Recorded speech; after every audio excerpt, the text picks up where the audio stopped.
Walang trabahong madali.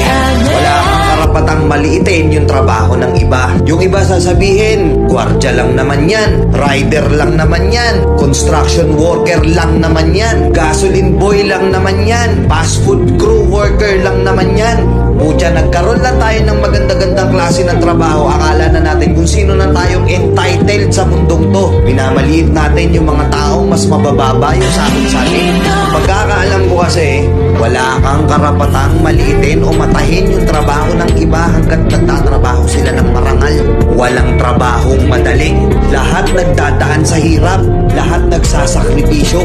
Kaya kung iniisip mong porket maganda-ganda yung trabaho mo, malaki-laki yung sinasahod mo, eh mamaliitin mo na yung mga trabaho ng mga taong nagtatrabaho na mas maliit yung sahod sa'yo. Mag-isip-isip ka.